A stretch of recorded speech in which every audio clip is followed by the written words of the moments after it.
from which he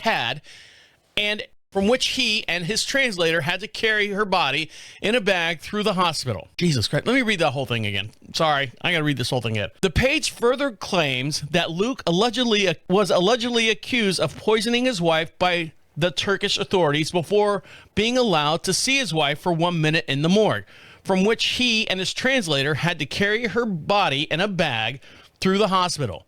Luke stayed for another 2 days in Turkey to escort his wife's body back to the UK and into the care of the British coroners, which they revealed that her heart was missing. Her heart, the piece, oh God. The fundraiser alleges that the Turkey hospital removed it with no explanation or consent, claiming they have invaded her body and taken her heart.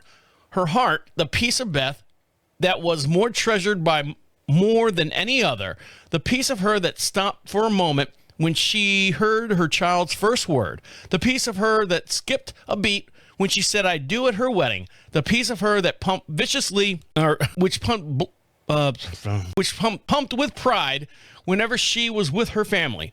The family had left desperately searching for answers about what happened, stating that they have endured the deepest level of trauma.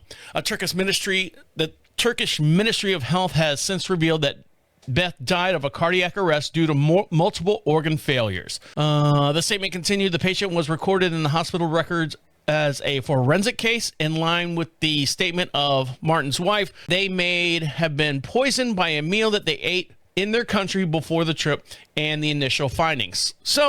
A preliminary autopsy without incision was performed in the hospital according to the forensic cases procedure, and his wife request in this regard. The exact cause of Martin's death could not be determined with the current findings in the preliminary autopsy, which was carried out with a participant from the public prosecutor's forensic media doctor. Beth did not undergo any surgical procedures during her treatment in the hospital, and there was no question of any organs being removed. Her family has considered if doctors of the hospital missed something or may have administered her with penicillin in which she was allergic to.